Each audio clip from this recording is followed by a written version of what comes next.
Hello and welcome back to First Impressions. This is a show where my co-host Dash Hooper and I evaluate a new album each week with a few simple ground rules. First, it must be an album we've never heard before. Second, we're only allowed to play it once. After that, we rate it in a variety of categories. So the album we're looking at today is Midnight's, the 2022 album by Taylor Swift. And also tonight, we are joined by a special guest, DM Ray Jameson. How are you doing tonight? Life is good, man. I'm happy to do new and different things, and that includes reviewing a Taylor Swift album. Yes, because that's something that all of us needed to have in our lives, and we can feel fulfillment over this. So, Dash, I blame you. I'm going to say that. But go ahead. So this blame is you. Me. Don't ever make her read Game of Thrones. So... yeah, so this album's perfect for you. That's perfect. What they're saying. So yes, so Dash I wanted to cross it off my bucket list, So yeah, so as we talk about this album, we'll remember it's all Dash's fault, and that's our simple motto. Our takeaway of the day is blame Dash. So let me see. I'm trying to find. There we go. Well, you get my finish line logo right on you, Dash. So that's all right. That's the way we're going. All right, so.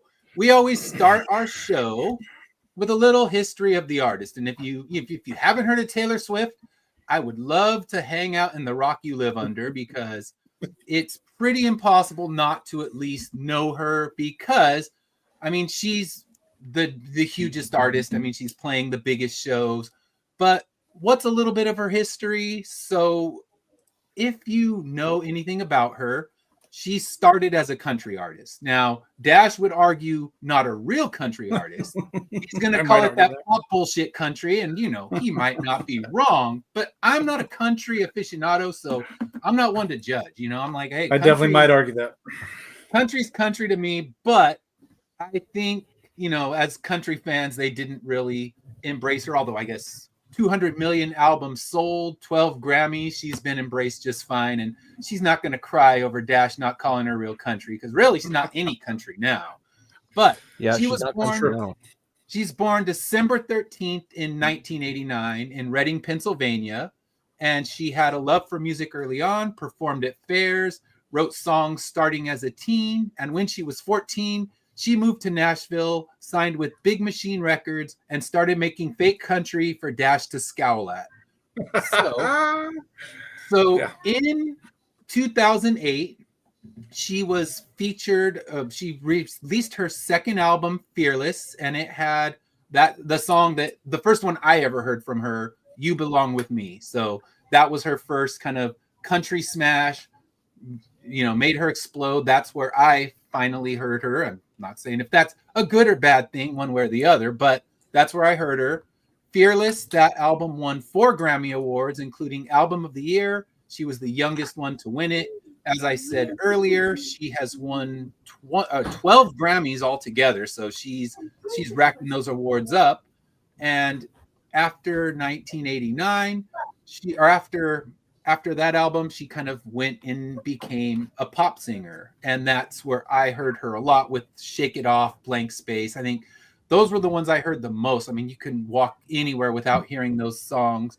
And that one earned her 3 more Grammys. So when she released that album in 2014, 1989, which is confusing. I'm yelling out years, but she would not have been born in 1989. So I guess she got it from TV, what she thinks 1989 was like. I guess So she followed it with Reputation and Lover, selling millions of albums in a time when people don't sell millions of albums. So that's one of those things that's pretty impressive, is the fact that here she is still selling millions of albums in a time when people stream their albums. They don't buy physical media. Credit given where it's due. Yeah, I mean, the fact that she can sell 20 million albums in, the era where people just stream their stuff on Spotify, that's a major feat. I mean, the album era kind of died when Napster came in and crushed it, because people, they stopped going to the record store. They started going to their computer, and that's how people processed and listened to music. So the fact that she's still out there, multi-platinum albums, it's something. So she released 2 albums in 2020 that were more folk albums. And those ones, I'll be honest, I listened to them. I liked them because she collaborated with indie artists that I enjoy. So The National and Bon Iver, she worked with them for those 2 albums. And I think those are the most digestible Taylor Swift albums for me. And they're ones that if you go on my Spotify, I actually have like songs from those ones. Much to the horror of my daughters, like, Dad, you cannot have a Taylor Swift song in your like songs. I'm like, yeah, good song. What can I say? But yeah, she's definitely Swiftie and lets me know that I shouldn't be either. Yeah, the Folklore won the 2021 Grammy, and then we get to the album we're talking about today, the album that was released on October 21st, 2022, and that is Midnights. So, a little bit about this album. It was released in 2022, and it was a concept album. She said that it's essentially, I think, 13 tracks, although there's so many versions of this album. I don't know how many tracks altogether, but I checked, there's 5 different versions of the album. There's expanded ones and remixed ones. So 5 different versions of Midnights. I think hopefully all of us just played the standard one. And I got the mahogany issued or whatever. I got the one that Target had. So I got the Target exclusive, which I don't think it has bonus tracks, but I really don't know. It had 13 songs. I played them. So yeah, she said it's looking at her personal struggles and insecurities. Every track should take place at midnight. That's kind of where she's going. It's a more synth pop album because she's definitely a musical chameleon. She goes from country to pop to folk and now to synth pop. So that's kind of where this one is. And it was the best-selling album of 2022.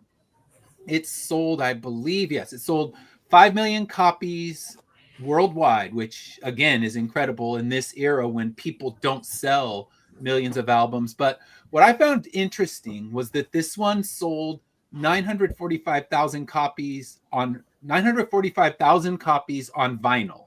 So she's even getting huge sales on vinyl, where bands would love to sell 945,000 copies of their album in any form, and she sold it just in vinyl. But I think it helped when she had an Amazon and a Target, and all these places had exclusives, and her diehards are going to want all of those. They're going to be completists. So, I mean, what can I say? Yeah. You have your album out in 5 different versions, and your diehards will buy all 5. What do you know? Hey, that's marketing 101. Milk your customers with as much money as you can. And she has succeeded in that, and I want the keys to the kingdom on that one. Like, all right, I want to sell multiple versions of the same thing for myself. So okay, it also won 3 Grammy awards. So it won Album of the Year and Artist of the Year. So she won 3 more Grammy awards for this album that we're going to be looking at today.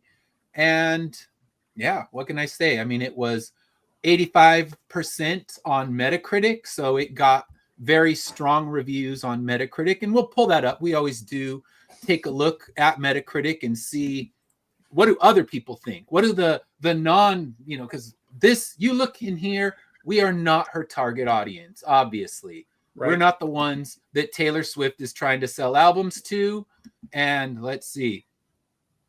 Has he ever been captured facing forward? I don't know. Last night on Carissa's stream, I'm on for less than 5 minutes, and it's straight on. I was Okay. lying on my back, and I had my phone above my face. I just wanted to say on the stream, but this is what I look like straight on. So there you go. John, it's happened. There you go. Yes, magic happening History. on our show. I think I want to start a trend where it's always filming just the back of my head. I want to see how well that does. And I'll just act nonchalant and say, and hi, and I'll wave at the wall away from the camera.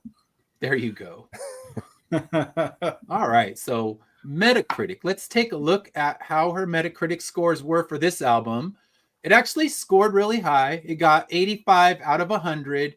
And the majority of the reviews were very positive. So what you see, if you look at the Metacritic, of the critics that reviewed it, 26 had positive reviews, 80s, 90s. There were 2 that really didn't like it, and that's it. 2 critics who didn't like it, and we'll see if we agree with them or not. Are we going to add like 3 and 4? Although, if you look at the user reviews, there's 233 people, but some of them might just be like, I'm sick of Taylor. I don't want to see her on the next football game. I'm giving this a negative review and not actually play the album. So we played the album for you.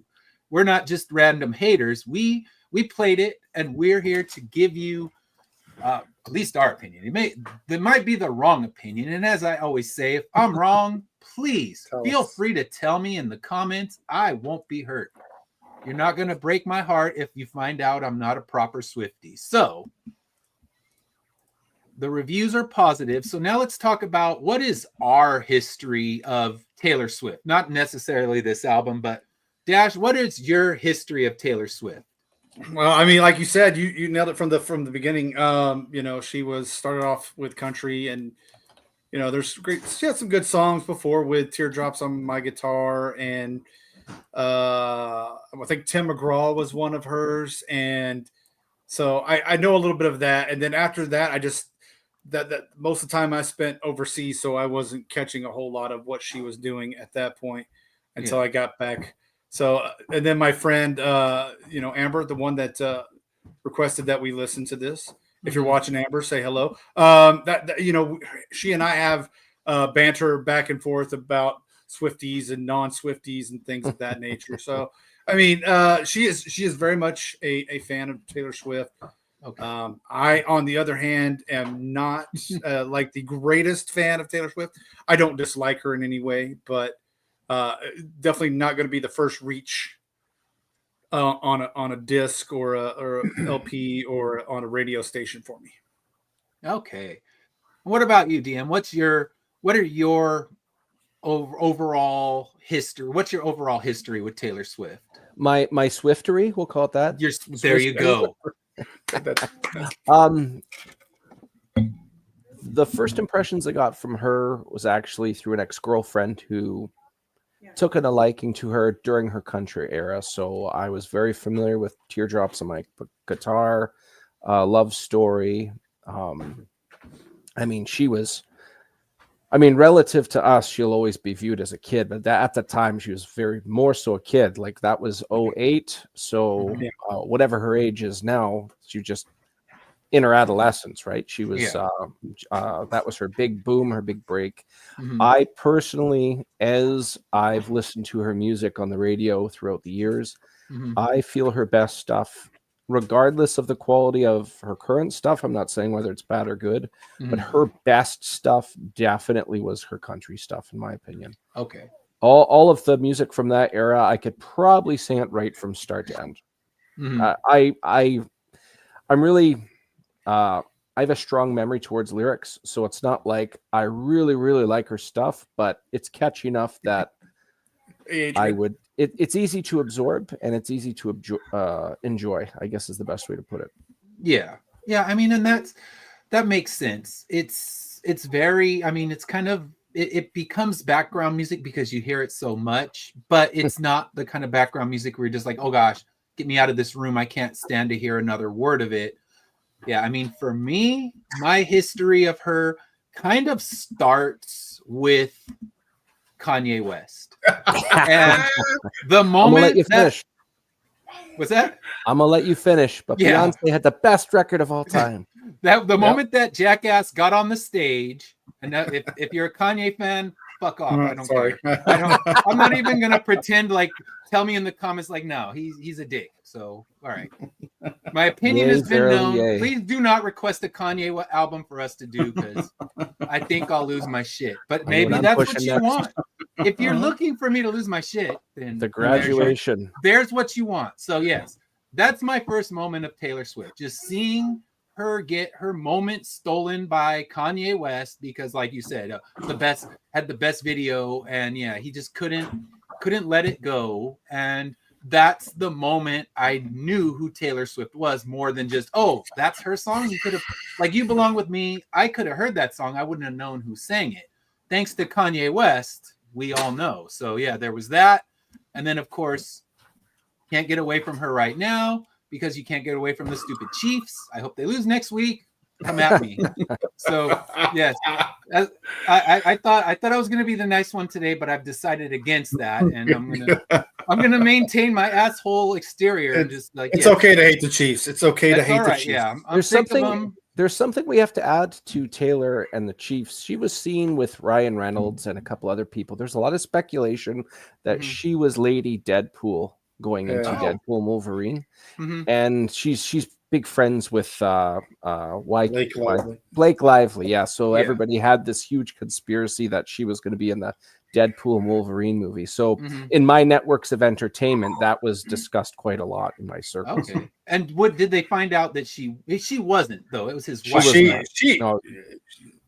think she even debunked it. I think she did, and I think they let it play out for a while, if I'm not mistaken, that it was that she was possibly in there. But because they could sell some more tickets. Don't say until like the first weekend's over and get that box office. I mean, and really, there were a million Deadpools in that movie. They could have made one like a Taylor Swift Deadpool, and why not? It could have been fun and entertaining if she just decided to throw a cameo in there. Yeah. So yeah, and then the other thing I think of is her Giant Eras tour. I mean, there were people that were getting kicked out of the movie theater because they were screaming at the screen that wasn't even her. It wasn't a live stream. They were watching a pre-recorded video of her screaming and getting kicked out. And I found it amusing. I'm like, teenagers are crazy. We know this. And, have your fun because you're not really hurting anyone. You're screaming at a movie screen. It's obnoxious. But in the end, did anyone get hurt? Nah, scream at the screen. Do your thing. But that's the tour I wish I would have just bought infinite amounts of tickets for. I should have just sat here on my Ticketmaster buying as many Eras tickets, and right now I would be retired. This would be streaming from my yacht if I had decided to buy all the Taylor Swift Eras tickets. Alas, I didn't. I'm in my office, but next time I'll make myself rich. All right, so that's my history with her.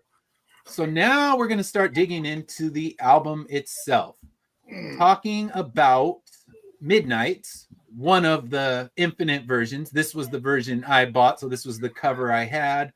And yeah, like I said, it was the one that I found at Target that's kind of see-through, I guess. But yeah, if you look carefully on our intro video, you can see my my Halloween slip mat that's hiding underneath the Taylor Swift album. So, all right. So now, overall thoughts on this album. So I'm gonna let you go first, Dash, because I know you got thoughts, and you can take over as the mean one now. I'll be the nice one. I'm just chomping at the bit to get overall. Like we talked about it, and for me, I have no problem with "Shake It Off." I think "Shake It Off" is a fantastic song. It's great in the movies. It's great. One of my favorite TV shows had it in Supernatural. They used it in Supernatural. I just loved it. But this is not "Shake It Off" at all. Anything like it.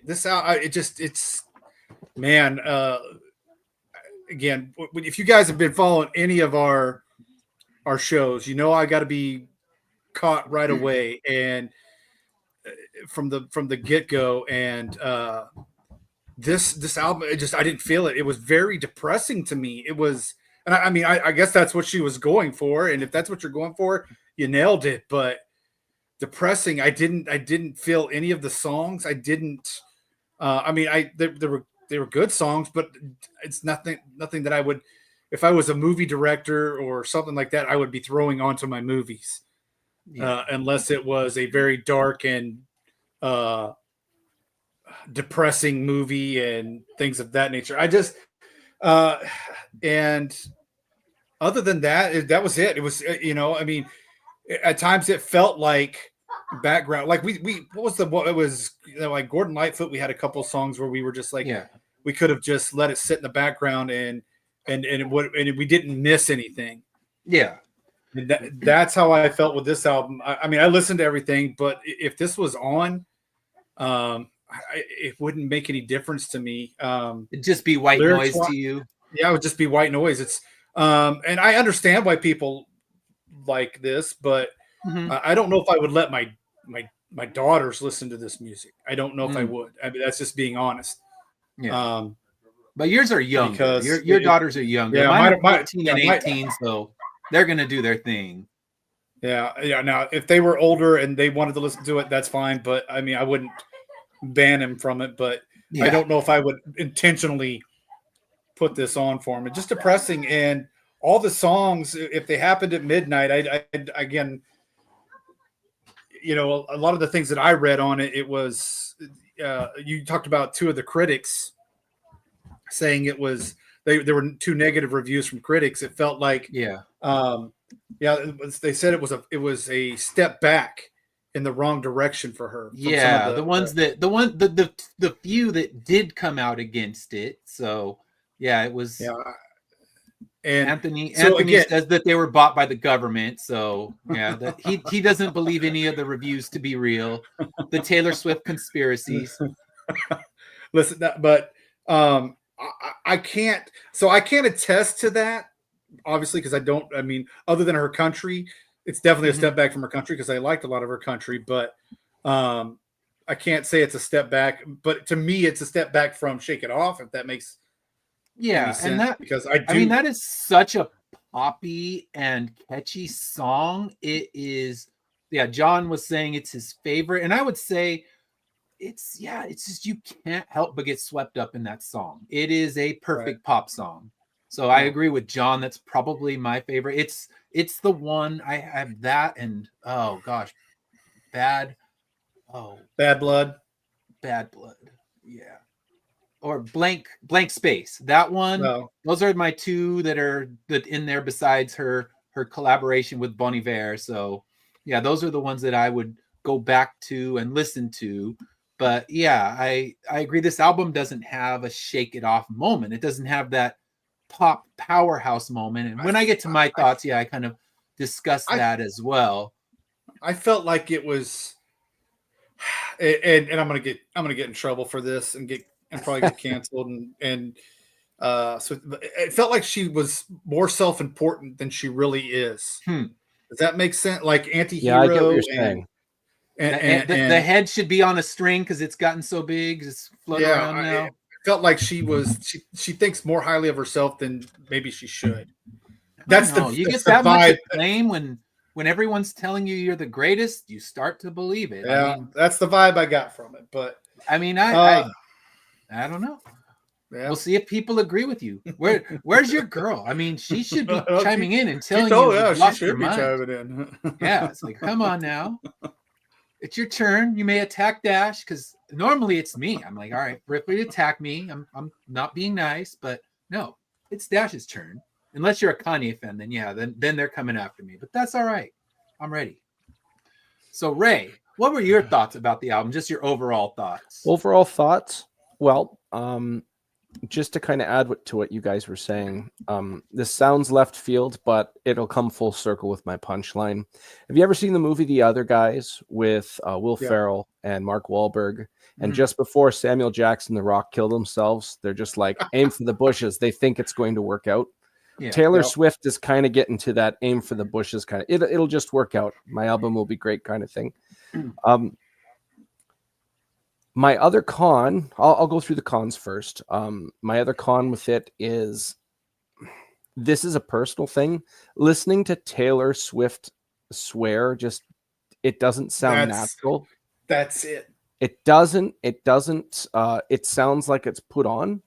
Yeah. And you know what? I do have one more con. Some of her songs, lyrically, the vocabulary is not consistent.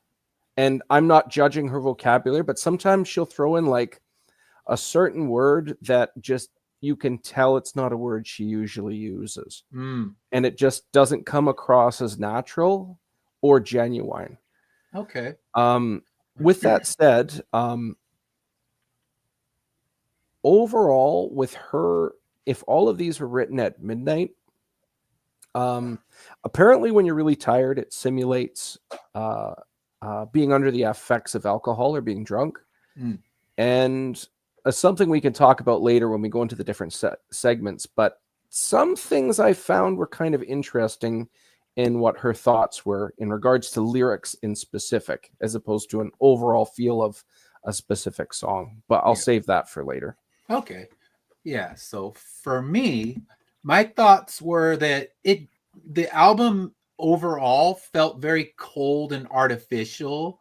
And that's just musically because she went for that electro pop feel, but it feels that way. And I'm sure she would say that that's by design because you want to feel that vibe of midnight. But I don't know. She's midnight in the clubs. My midnight would be more of like, all right, throw me into an Edgar Allan Poe style midnight, and I'm going to enjoy that a lot more.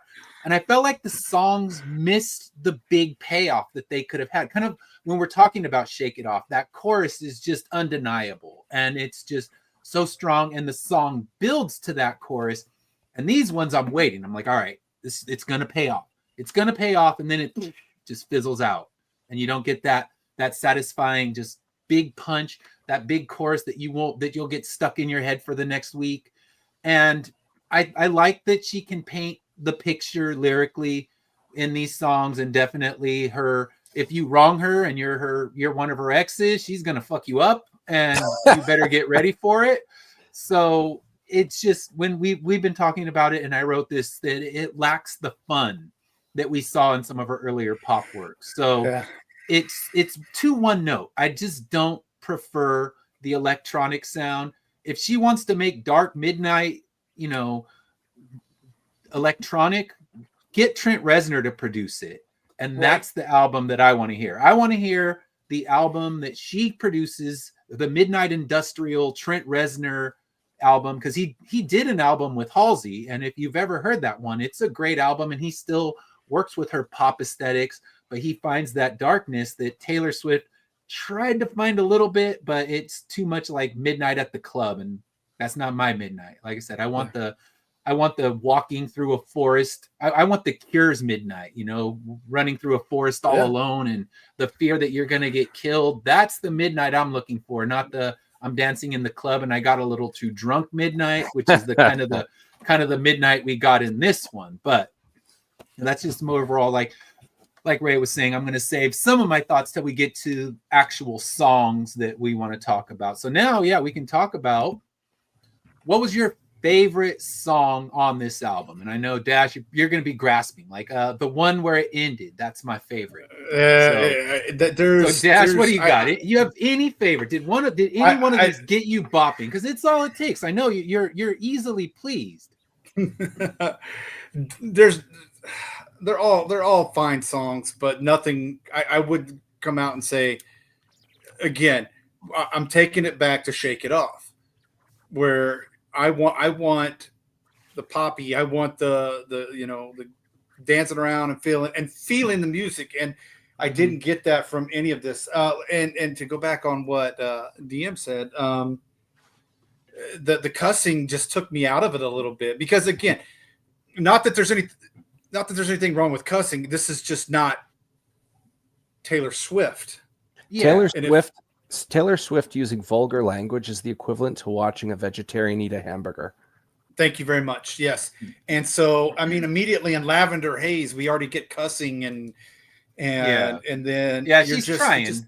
It's like, you're not Trent Reznor. You're not moving me. Now Trent Reznor, when he says fuck, you feel it. I'm like, damn, he has the best delivery of fuck of any artist. Like, he can say it in different ways, and I feel it on different levels. And I was even telling my wife, we were listening to a Nine Inch Nails album, I'm like, no man says fuck like Trent Reznor. So Taylor Swift does not say fuck like Trent Reznor. It's feeble, and I don't feel the bones. I don't want to like Trent Reznor is like a freaking punch to the guts when he says it, and that's what I want to hear. And yes, yeah, Nine Inch Nails are supposed to be coming with a new album. I'm ready. I don't get any favorite song. Like there's nothing that I'm going to rush out and go. Nothing's going in your Spotify playlist. Nothing from this album would go on my Spotify playlist. I can honestly say that. And yes, ladies and gentlemen, for those of you who think I am bashing her, I do have "Shake It Off" and I do have some of her country in my Spotify playlist. Yeah. So I do have Taylor. I have about 5 of her songs in my playlist. So I'm not one to rip her. And if we had none, and it was just like, oh no, we can't stand her. And there's artists. Like I never ended up with a Gordon Lightfoot song in my favorites playlist. So that's saying something. Like, okay, coming into this, none of those songs made it to the list where she already has some in there. This album, I didn't add any to it, but I think I had it better than Dash, but I always go last. So Ray, where did you stand? What was your favorite song on this one? Best songs? Ones that I would, if I had to order them from best to worst, top 2, I didn't mind Sweet Nothing. But again, as already stated, background noise, it's something I would read a book to, or if I was a student doing homework, put that on the background. I enjoy it for what it is. I can't even name, what was he saying there?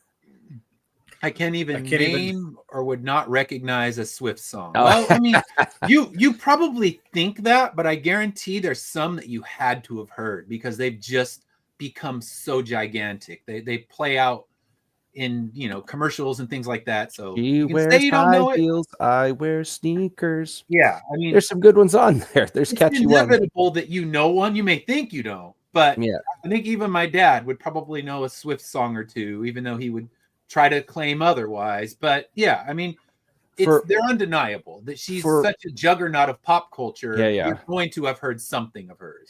Now, for myself, in regards to how I appreciate songs, I either like orchestrated, no lyrics. As soon as lyrics are involved, the melody and the background noise, all the beat and everything else, it takes a far second place to me. And I don't know why that is. I think I just enjoy story. So I like hearing what has to be said in a song. On that note, another one that I appreciated, and we can talk later for best lyrics, is Anti-Hero. But we'll save that for later on. Yeah. All right. So for me, I picked a couple. The one that I liked the most was the Vigilante shit. Mostly because it gets the closest to being like the dark kind of almost industrial. It's just kind of like wimpy industrial. Like it's not strong, but it's the closest. And I was like, again, I'm waiting for the payoff. I'm like, all right, you got this. You can take this to that level. And it was like, fizzled out. So again, Taylor Swift, I know I'm a nobody to you, but get with Trent Reznor and make some real shit. That's what we want. And then he'll say all the fucks so you won't have to. And, he won't share. His pockets will be full because all the Fs will not be given. Yes, there you go. And Bejeweled, I thought, had the catchiest chorus of the batch. And it wasn't even that it was a really catchy chorus, but of all the choruses, it was the one that I thought worked the best. I'm not going to say it was a great chorus because she's had great choruses. This one kind of was more in the middle, but of the choruses, that was the most catchy. And it was kind of, again, it's like her man, she's stepping out on her man for a night out on the town because he's neglecting her, and he leading back to don't fuck with Taylor unless you want to be written about, because I guess this was a real event and she went to the Met Gala and you can see the dress that she's talking about. So like, yeah, you just want to be like almost like that kid from the Twilight Zone. Like, she's going to send you to the cornfield. So you better watch it and don't ever talk trash because Taylor will put you in a song in the cornfield and you're fucked. So yeah. That's my thought on that one. So those were the two that I kind of picked out. the Lana Del Rey one I thought was okay, but again, it just didn't get anywhere. But I got my own. I'm surprised Lana Del Rey. I'm even surprised she did a song with Lana Del Rey. Yeah, I mean that's her trying to show her indie cred because she worked with Bon Iver and she worked with the National. Yeah. I think she's trying to work in that wheelhouse. But Lana Del Rey is more of an obnoxious diva than Taylor Swift even. So it's like, yeah. So let's see. It's no longer country artist. Modern music is more grown up. Yeah, that's true. I agree. She can do what her want. Yeah. Just my opinion. I like the same. country the best. But yeah, she is definitely grown up, and I definitely applaud her taking risks. This album is an example. Yeah, and it is a risky album. I think where it comes from is that it doesn't work because I don't generally like the electronica sound that she's going for, because her stuff that I do enjoy has a lot more interesting instrumentation going on. So yeah, I can see that, and she can absolutely do what she wants, and she's going to make, I'm sure, a lot of different kinds of albums. When the Taylor Swift metal album comes out, we won't be shocked, because it's like she's going to try a little bit of everything, and this is her dance electronica one, and more power to her, because in the end, a lot of people my age especially love to hate on her. And it's like, you know what? At least she's writing her own shit. She's not written by this, this pop, those machines that just crank out pop songs, and they, they don't have to make any damn sense. Just kind of like those NSYNC and Backstreet Boys songs. Like, all right, they just got to sound catchy. So yeah, it's something. So yes, and there's a clean version for kids and adults who can't handle the swearing. So obviously you've heard me. I can handle the swearing. She just needs to get more powerful with it. I want her to when tell she me that says it, shit, she and has I'll to feel believe it. it. It doesn't sound like she believes it when she says it. Yeah, that's it. I want her to Trent Reznor those words, and then I'll from be the like, stomach I and not feel from the that. pulled punch. Yeah, we're getting the defenders come in, so I get read any of my content and know that I'm not opposed to profanity. So she can cuss, she can make a fucking gangster rap album. I don't care. I'm down for it. Just feel those lyrics. That man, you got me going here. Like, I remember a long time ago they did a comedy skit with her and T-Pain, and at one point she gets censored and she stops singing and she says, "What are you doing? I didn't even swear." And then T-Pain, who's still trying to back her up singing, she didn't even swear. really, really funny. Funny. I do remember that. Yeah. So no, I'm definitely not opposed to the profanity, but it's just like Ray was saying. We want her to feel that profanity. If you're gonna say it, then like feel it to your core. Like we want to feel that punch of the words from her. You want the lyrics to have bite. If you're going to sing lyrics that have bite, let us hear that same bite in the lyrics. So yeah, that's I mean, all we're saying. And Jess, thank you for chiming in. I appreciate your opinion, and we may absolutely be wrong, because in this show it's all opinion, and I've been told I'm wrong more than once, and I appreciate you chiming in and telling us we're wrong, because that is a beautiful thing. I'm glad that you love her, and yeah, they do have the censored versions. I guess that's version number 6 of this album that exists, or maybe it's one of the 5 that we already saw. So again, thank you, Jess. We appreciate you watching and telling us we're wrong. It's a beautiful thing, because I'm always wrong. It's cool. I'm good with that. Even when I'm right, I'm probably wrong. So let's go into our best lyrics. And I wrote down a few. I have a few lyrics that I found good on this one, because she is a strong lyricist. That's one of the things that she's known about. So, Dash, I know that you had more difficulty with this album, but did you find any lyrics that kind of grabbed you? I mean, well, I don't want to upset Jess anymore, so I'll try to be good, Jess. I promise. We talked about Anti-Hero, Anti-Hero and Vigilante. These lyrics stood out to me because, again, it feels like she's trying to be something that she's not. I get that she's probably a great person and things like that, but I don't get the vibe that she's this anti-hero. That's not her, but this is, and it's hi, I'm the problem. It's me. At tea time, everybody agrees. I stare directly at the sun, but never in the mirror. I understand the lyrics, but again, it feels forced, because we're talking about Taylor Swift here, the good girl. I know she's written songs about breakups and things like that, but for the most part, I don't feel any. And again, I take it back. And Jess, if you're still watching, I love Taylor Swift's song. I love "Shake It Off" and things like that. This album just didn't do anything for me. And this Antihero just came off as a forced song. Like I'm trying to be. I want people to see me as this Antihero. You're not Stone Cold Steve Austin, all right? You're just not. You're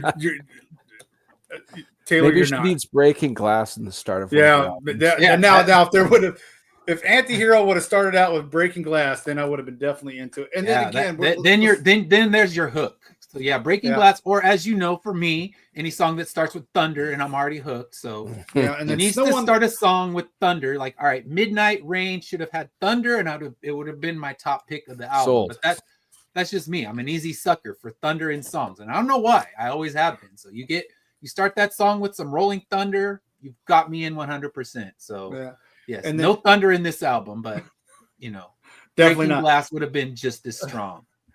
And Snow on the Beach with, like I said, with Lana Del Rey, it's probably if I had to go back to best song, this might be the one that I kind of like.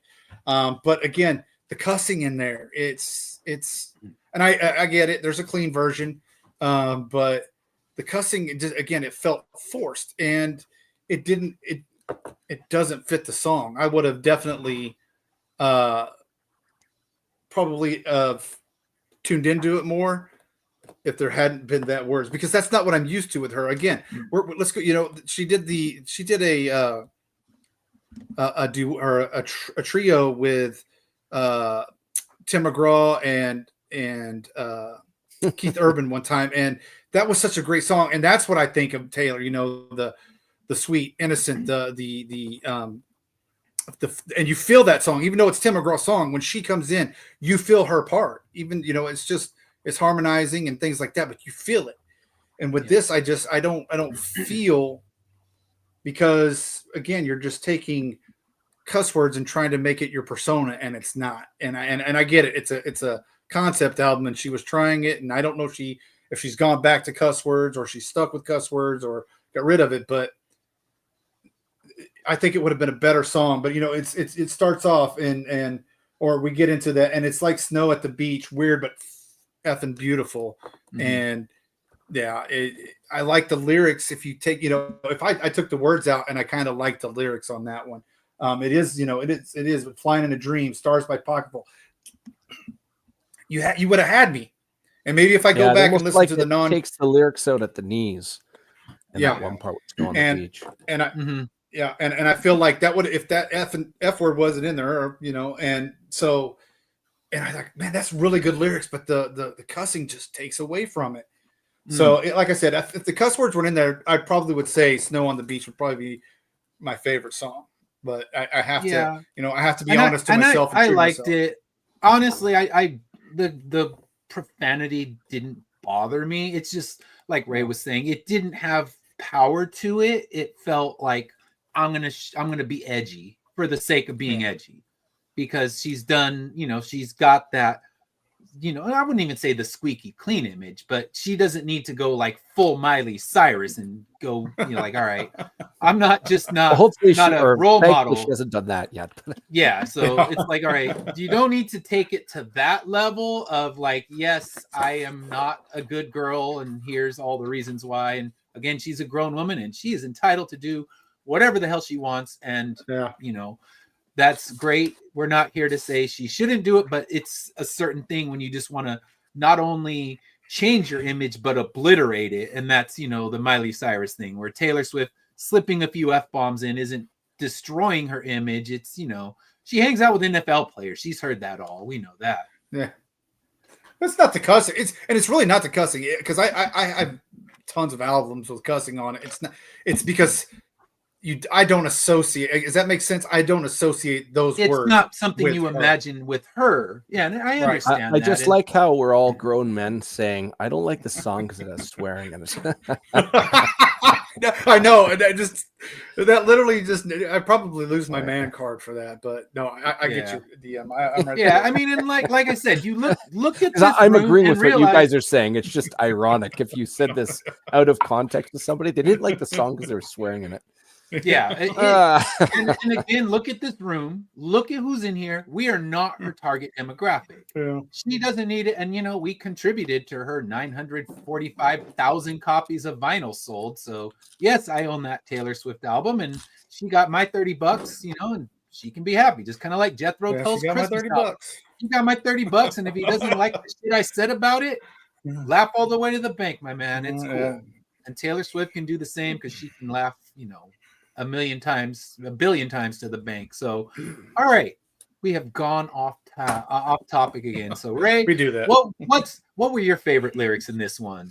So, I'm going to replace the word favorite with interesting.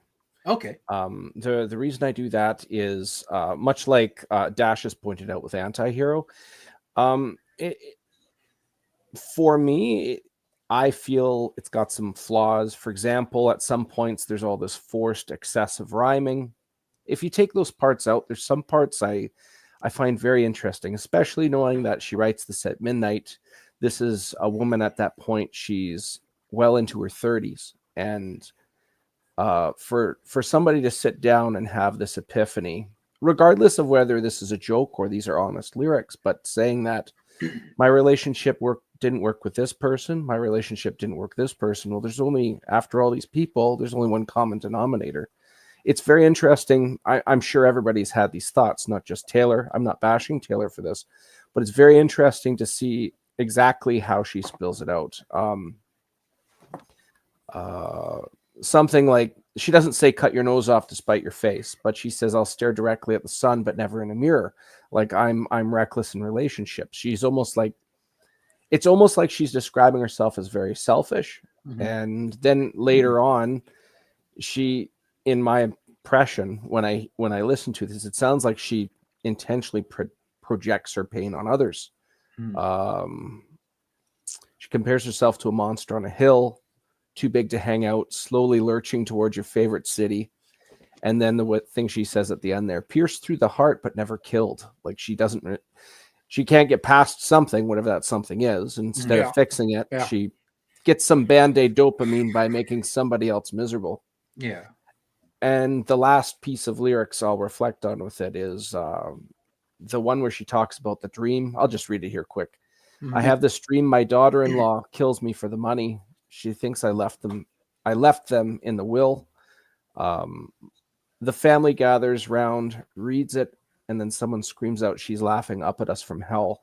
I think the most disturbing part of all of that is she calls it a dream and not a nightmare, as if she enjoys hurting people, even in her death. So kill me for the money. You didn't even get that. I thought that was very interesting. A lot of psychologists talk about how narcissists, if there's a good time and it's not about the narcissist would prefer you to remember the chaos that they're going to overshadow the good time from them. Mm-hmm. And I don't want to get excessively deep, but for me, out of lyrics, I thought that was very interesting for her to openly say, I'm causing a lot of problems here. It's almost like the first step is acknowledging you have a problem in many cases. And it sounds like when these lyrics are being written, she's somewhere at that stage, which, like I said, go ahead. The question I have is, does she believe it? And that's a good point. Either she had a very a good lyricist play this out. I don't know, but for making a point about, I got to fix myself. It looks like that for her to deliver such a message. Mm-hmm. I appreciate the majority of the song, except for the parts where she's excessively throwing out like words that seem not within her but not in her common vocabulary, and the excessive rhyming. Aside from those parts, regardless of whether this is fake and put on or not, I do appreciate those lyrics for, I guess, well, even at the very start, she talks about, I have this thing where I get older and never wiser. And it talks about her. It's almost like I'm growing up, but I still feel like a kid, or I'm still a kid even though I'm growing up. And Yeah. many people leaving high school, they think they're adults, and they're 20, 21, 22, 23. They're up at 4 a.m. hanging out with friends. Mm-hmm. They're not really that wise, right? And then here's Taylor into her 30s making these statements, assuming they're genuine. Well, it just provokes a lot of thought, I guess, is the best way to summarize it all. Yeah, agreed. And that's, is she self-reflecting on herself, or is it, like you said, the lyrics coming from somewhere else? But yeah, it's that song I had some stuff from as well, so I agree. And then I had for one of my lyrics where everything you lose is a step you take when from you're on your own, kid. And that one just kind of where she's looking at, like, you think that the love is going to save you, but you're on your own. So the message is kind of interesting in that one. It's not, I think it's reflective of her personality, because she even talked about, one of the songs was about her love that she had, and that love ended up not being able to be with her because she wanted to move forward in her stardom, and he just wanted a simple life. And looking at that, so she's looking at, she lost the love that she could have had, but it's a step that she took forward. And then where this one was from, I forget what song, I didn't write it down, but it was, does he suffer as much as she does? Do you wish you could still touch her? And that's, I think that might have been from the Midnight. Forgetting, if you know the song name, let me know, because I didn't write it down. Midnight Rain, I think. Okay, and then I never think of him except on midnights like this. So that, sticking with the midnight theme, I like the idea of the midnight theme, and I enjoy concept albums if the concept works and locks in. And I've heard as many good concept albums as I've heard bad concept albums. They work both ways, and if you can get the concept to work, it's it's going to be huge. And obviously this did resonate with a lot of people because it sold huge amounts. I mean, 5 million copies in a people don't buy physical media. And the fact that she sold 500 or 5 million copies of physical media is saying that people did connect with this Taylor thing.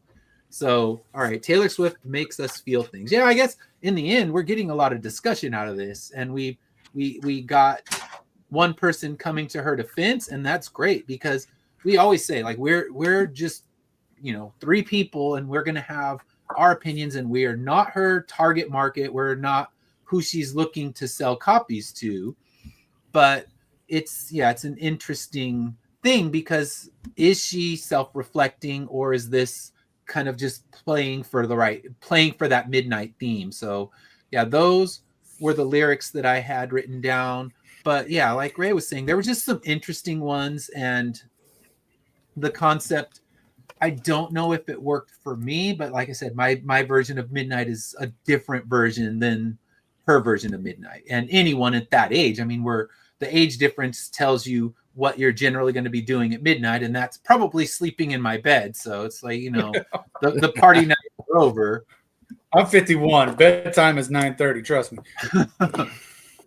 I still get out more than I should at my age, and my coworkers keep telling me, like, you're gonna run out of energy one day, and you're just gonna go to bed like us normal folk. But I still try to hit a lot of concerts, so some of my midnights are there, just not at the dance club like her midnight would be. It would be at the loud metal band club or the screaming emo club. But to each their own. Sarah says Taylor Swift makes us feel things. Yeah. I'm not discrediting that she makes people feel things, but when you say us, who is us? Because I think human beings. Yeah, assemble the army. Yes, the Swiftie army.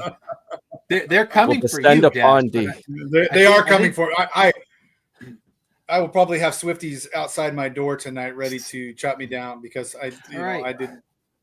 We've all pointed out that there's songs of Taylor's that we all like. So we're coming that she does make me feel things, and her 2 folk albums that she did in 2020, I genuinely like those 2 albums. Like I would buy those ones not just because I have to for the show. I would actually legitimately own those because I think there are some amazing songs. Although we get the vinyl conundrum of it's hard as hell to skip tracks, and there's still skippers on there where you just play the whole thing. So, hey, Aaron, come on and tell us your opinions of Taylor Swift, Aaron. What are your thoughts? Because yeah, we already tried to remove one of her songs when we did our removing songs from being played, and John saved it. So John came back and saved Taylor Swift. So yeah, we've talked Taylor Swift before, but yeah, now we're going to talk about the one that's probably easier for you, Dash, because it would be the whole album. What are you going to skip on this album? What's a song in particular that you would skip? Definitely, I would definitely skip. For me, I don't like the Vigilante shit. I'd probably skip it. And I would probably skip Labyrinth and Karma. Now, I say this with all due respect to Taylor Swift. If I probably go back and get the album that doesn't have any of the cuss words in it, I might have a different opinion of it. I didn't know there was explicit, again, I didn't know when I ordered nice this version. I didn't know there was a nice version. And again, it's not because I dislike cuss words. It's not because I don't think cussing belongs in music, because that's expression. And I'll reiterate this till the day I die with Swifties. It's just that, to me, the profanity and those lyrics don't fit my image, Dash's image, not Swifty's images or Ray's images or Ed's images. Dash's image of what Taylor Swift should be is not cussing in a song. So I would probably say I wouldn't skip the whole album. But if I go back and listen to it, these songs might take a different tone without the explicit lyrics in it. Yeah.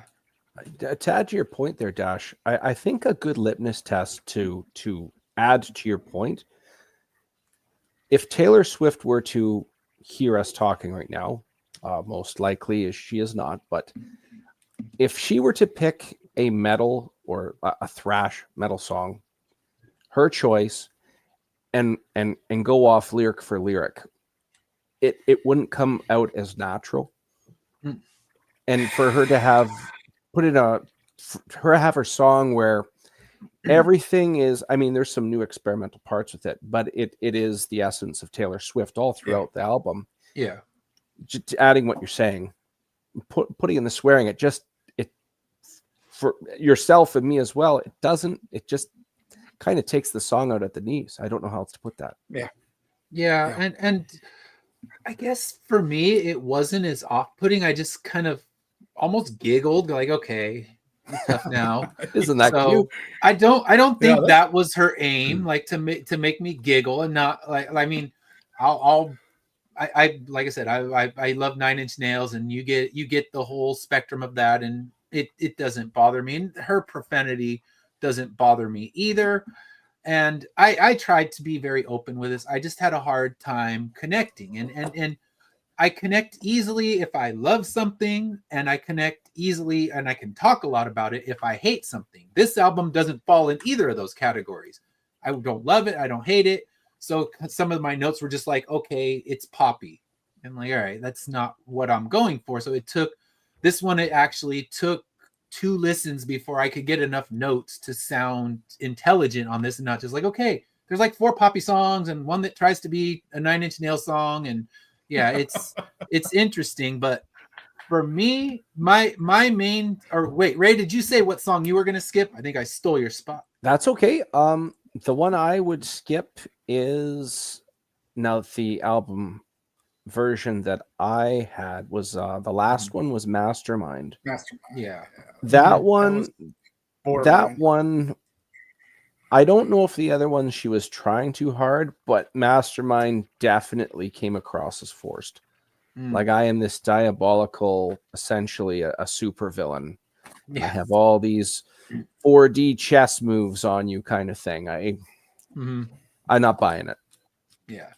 So you don't believe in the she's plotting out the whole night before it happens. So yeah, that one honestly, that was one of the ones that just kind of glossed over me. But I think by the end of the album, I was there. But the one that genuinely annoyed me that I would have to skip would be Midnight Rain. And it's, I found some of the lyrics even fine in that one. But the weird auto tune that she does in the beginning that sounds kind of like evil Annie Lennox. It's just there's a couple like that.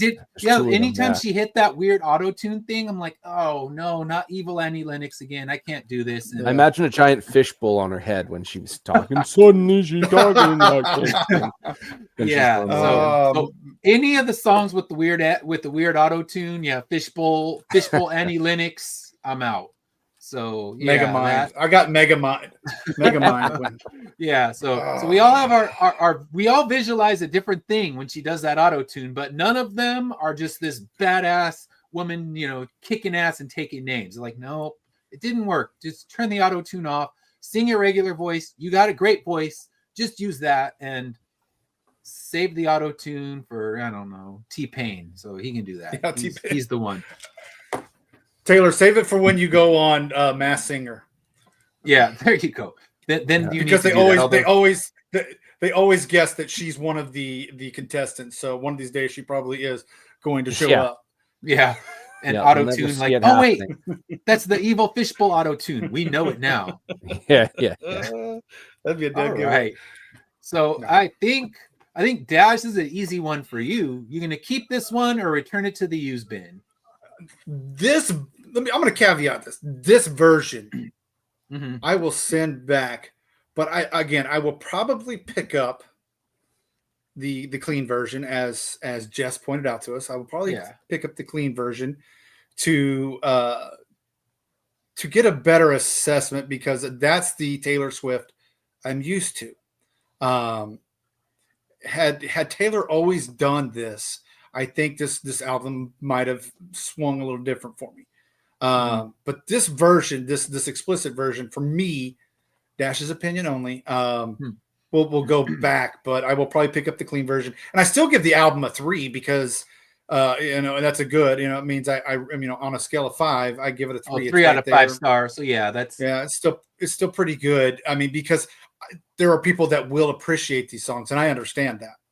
Yeah, I know there's people, just as Sarah said, Taylor makes you feel things, and I get that. I totally get that. So there's nothing I would say that the negative to me is just a negative to me, probably not a negative to everybody else. So if I pick up the clean version, I could very well probably see myself enjoying some of the songs, because now I'm back into the lyrics and not being thrown off by the negative that I feel that's negative. Yeah. All right. So Ray, what are you doing? Are you keeping this one or sending it back to the use bin? I don't think it's her best stuff. I would send it back. She just has other great music, and this album just does not hold up compared to other things. So I think of like Speak Now is one I really like. She's done some great duets with other people. She did one with Ed Sheeran I really like. Oh yeah. Her original country stuff, as already mentioned, I love. And just like any other musician, sometimes you win some, sometimes you lose some. Like the one song that I thought this is the end of Taylor Swift, which is Big Reputation. I thought, where is she going with this? And then she had some good songs after that. This seems to just be one of the ones that's a little down tick to her next 40 million album that comes out after, like in the next couple of years. And all the power to the woman, Yeah, and she's truly at this point review proof. She's critic proof. Yeah. Because she could release anything. She could say, my next album, I'm going to slobber in the mic for an hour into a beat, and that shit will still sell 1 million copies. Oh, yeah, Ride or Die are her fans. Yeah, so it's nothing that any critic's going to say, even the ones who were a little bit meaner to this album. That's not going to make a difference. But I'm going to go with Ray. I'm definitely going to send it to the use bin, not because it's terrible, but because if I want to grab a Taylor Swift album, I have better choices. Yeah. Even if you take the cussing out, which it didn't faze me. I don't really care about the cussing. I just thought it was, I just, like I said, it kind of made me giggle. Like, all right, she's so tough. Look out. Her boyfriend will kick my damn ass. We know that much, but I'm not worried about her. No, you could take Kelsey So Uncle Swifty says 5 stars. All right, well, there you go. I know what I'm buying you for Christmas this year. Watch yourself. One I got CD this shit on scattered in- vinyl. I can send it to you. I got So, I got brand new vinyl played once. Yeah, I played it. I gave it three plays. I mean, I wrote my notes after the first listen to follow our rules, but yeah, I would send this one back to the used bin. Well, actually, I'm gonna mail it to my Uncle Dave because he's Uncle Swifty now, and you got your late Christmas present on the way. So yeah, I want early him by 11 months. I want Yeah. him to change his True. Facebook name to Uncle Swifty. there you go. You have a challenge, Uncle Swifty. Handle this. So yes, Uncle Swifty. You might already own this album. It's hard to say. If you're Uncle Swifty, you probably got them all 5 versions on, the Target version, the Walmart version, the clean version that we discovered exists today. And yes, we have, let's see, it's done. Done. Yes. Uncle Swifty. David Swifty. Yes. You are getting a Swifty Taylor Davis. Swift album for Christmas, or what, fuck it. I'll give it to you for Easter, whatever. Next time I see you, it is your gift because it's going to the used bin. And as I said, I'm not going to say I would never own a Taylor Swift album, but I don't feel the urge to keep this one. And yeah, somehow the record stores don't let you bring them back anymore. So yeah. Uncle Swifty's got it. He's going to get it for me, and he can bump it at his house and tell me why I'm wrong. And him and our one, who was her, what was her name that was telling us we were wrong. Those two can listen to Jess. Yes. So Uncle Swifty and Jess, this is for you. I will send it to either one of you. Give me your address. It is yours. So now we got to talk about next week. Next week, we're delving into a strange territory for me because I've never heard anything but one song from this artist, but it's kind of creating a byline for one of our other upcoming shows. And we're going to be looking at Sharon Jones and the Dap Kings, 100 Days, 100 Nights. Now, I have not heard one song from this album. This is the first one I'm going into 100% blind, but the reason we're picking Sharon Jones and the Dap Kings is because when she passed away, her backing band, the Dap Kings, became the backing band for Amy Winehouse. And we're going to be covering an Amy Winehouse album in a few weeks. So I kind of wanted to make that byline where we start with where her band began with Sharon Jones and the Dap Kings. And when she passed away, I believe she passed away from cancer. I'll know more when I do my research before that show, of course. But she passed away, and the Dap Kings ended up becoming the backing band for Amy Winehouse, who will be covering after Dash's pick. So that'll be, I guess, in about 3 weeks. So Sharon Jones and the Dap Kings next week. And I don't know, Dash, have you heard anything of hers before? I have never heard anything by her ever. So this looks exciting. And yeah, it's something brand new. I'm an Amy Winehouse fan, so this ought to be. What about you, Ray? Do you know any of her stuff? I don't know her stuff. I do know that I do know the Dap Kings from Amy Winehouse, but I didn't realize it was this was the woman the Dap Kings were with prior.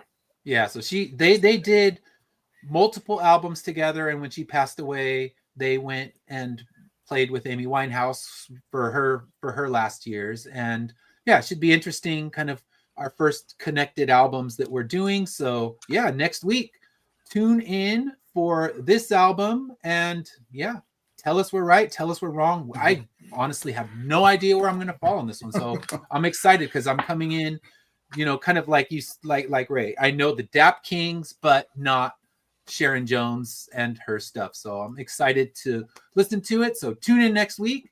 If you liked what you heard today, like and subscribe. If you didn't, blame Dash. And controversy. Yes. So listen. No hard feelings, Swifties. I do love. There's a lot of songs that I do like by Taylor Swift, and I do mean that. But this album just didn't do anything for me. Yes, we love you, Swifties. Here's your challenge. Go out and play the Soccer Mommy album we covered in one of our early weeks, and find some amazing songwriting by an artist that's not getting enough love out there. So please, Swifties, if you are still listening and you haven't thrown your computer in anger, if you have, apologies. Punch your monitor. Ugh. Yeah. If your monitor's cracked right now because these fucking old guys kept trashing your Swift, it's cool. We apologize. Who is this Taylor Swiftness, and what's his music all about? Uncle Swifty has your back. That's all you need to know. So, yeah, Uncle Swifty. So yes, please tune in next week. Please like and subscribe if you like what you heard. If you didn't like what you heard and you want to tune in next week to yell at us, like and subscribe. All right. Until next week. Have a great week, and we'll see you next Wednesday, same time, same place. And Ray, thank you for joining us today. Thanks for coming. Yeah, enjoyed it. Yeah, I'll see you in a couple weeks, Ray. Thank you very much. Yes, talk to you soon. We'll talk about the bad caps, but that's a story for another time. Sounds good. That's right.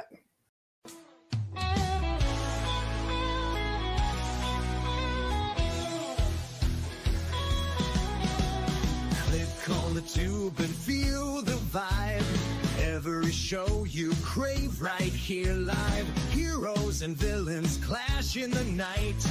Madness Comic Network sets it right. Scroll through the list, find what you need. Epic battles and fast-paced speed. From capes to cosmic space delight. Tune in and watch your favorites ignite. On Facebook, share the thrill so grand. On X, the buzz across the land. Madness Comic Network all around. In every episode, joy is found.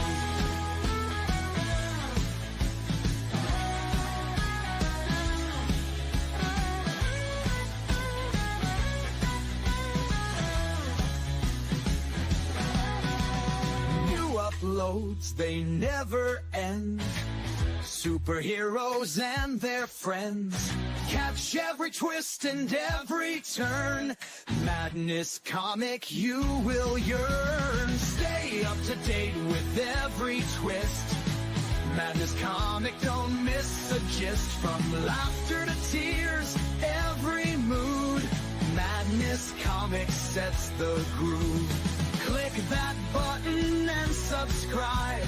Catch the wave and ride the tide. Join the fun, join the craze. Madness Comic brightens days. Hey!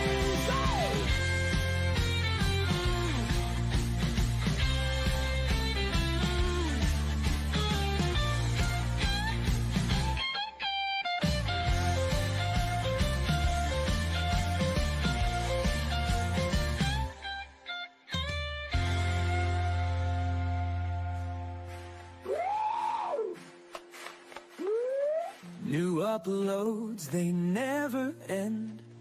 Superheroes and their friends. Catch every twist and every turn.